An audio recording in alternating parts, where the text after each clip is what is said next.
Shalom, salam jumpa, salam kenal. Bapak, Ibu, Saudara-saudari yang terkasih, khususnya orang muda Katolik di Paroki Santo Yakobus Mariso, Keuskupan Agung Makassar. Nama saya Ardi MSc, saya seorang imam, seorang pengajar, dan guru di Seminari Menengah Santo Fransiskus Xaverius Kakaskasen, Keuskupan Manado.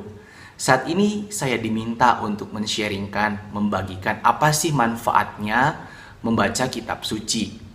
Dan tentu saja jawabannya adalah membaca kitab suci itu sangat bermanfaat. Tetapi apa sih manfaat yang nyata dalam kehidupan kita?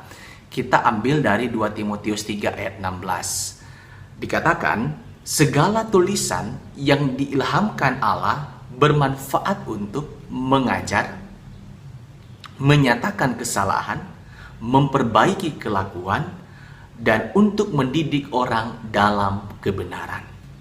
Ini adalah 4 manfaat yang ditulis oleh Santo Paulus kepada Timotius. Apa maksudnya untuk mengajar? Santo Hieronymus atau Saint Jerome mengatakan ini, ignorantia scriptura, ignorantia Christi, yang artinya tidak mengenal kitab suci, tidak mengenal Kristus. Jadi salah satu sumber untuk mengenal Kristus, untuk mengenal Tuhan, untuk mengenal Yesus junjungan dan kesayangan kita, yaitu dengan membaca kitab suci. Apalagi manfaatnya? Yaitu untuk menyatakan kesalahan dan memperbaiki kelakuan kita. Kita tidak mau hanya beriman, kita percaya kepada Tuhan, tapi hidup kita tidak selaras dengan kehendak Tuhan. Lalu bagaimana cara kita tahu bahwa hidup kita selaras dengan kehendak Tuhan? Yaitu dengan cara salah satunya membaca kitab suci. Apalagi? Yaitu untuk mendidik orang dalam kebenaran. Nah, ini jelas iman kita dinyatakan dalam segala tindakan-tindakan kita. Inilah kehidupan orang beriman yang seimbang. Kita mau kita bertumbuh dalam pengajaran yang benar, dalam kehidupan moral yang baik, dan dalam kekudusan. Apalagi manfaat ketika membaca kitab suci? Nah, ini pengalaman pribadi saya.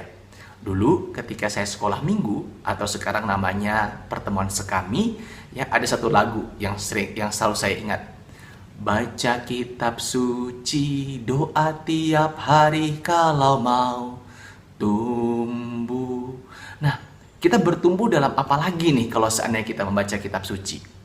Kita bertumbuh dalam iman, kita bertumbuh dalam pengharapan yang benar, dan kita bertumbuh dalam kasih. Inilah menurut saya 7 manfaat membaca kitab suci. Nah, sebagai tambahan, ya, bagaimana sih kita membaca kitab suci? Ya, ada tradisi Katolik yang namanya Lectio Divina, yaitu kita berdoa dulu sebelum membaca kitab suci, kita minta kehadiran Roh Kudus, dan kemudian kita membaca teks tertentu, entah sesuai dengan bacaan liturgi, atau juga ada teks lain yang Anda ambil setiap harinya. Anda baca itu dengan kerendahan hati, dan minta Roh Kudus untuk menerangi Anda ketika Anda membaca.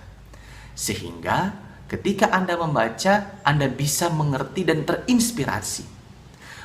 Lalu mungkin ada yang bertanya, tapi pastor, ada beberapa teks kitab suci yang tidak bisa saya pahami. Nah, kalau Anda menemukan teks-teks yang susah Anda pahami, susah Anda mengerti, tanyakanlah kepada orang-orang yang sekiranya kompeten untuk menjawab itu. Siapa mereka? Yaitu pastor, ataupun katekis-katekis, guru agama, biarawan-biarawati yang sudah mempunyai ilmu-ilmu ketika mereka duduk di bangku pendidikan atau pembinaan. Semoga Anda bisa membaca kitab suci setiap hari, dan kalau Anda menemukan kebingungan, jangan tanya ke orang yang non-Katolik atau di luar gereja, tapi tanyakanlah orang-orang yang sekiranya kompeten yang ada dalam gereja. Mari Bapak, Ibu, Saudara-saudari terkasih, khususnya kaum muda, yuk baca kitab suci. Supaya apa? Supaya itu tadi, 7 hal. Mengajar kita tentang iman yang benar, menyatakan kesalahan dan memperbaiki kelakuan, dan mendidik orang dalam kebenaran. Kemudian kita bisa bertumbuh dalam iman, pengharapan, dan kasih. Demikian Bapak Ibu Saudara-saudari dan kaum muda, Tuhan Yesus memberkati.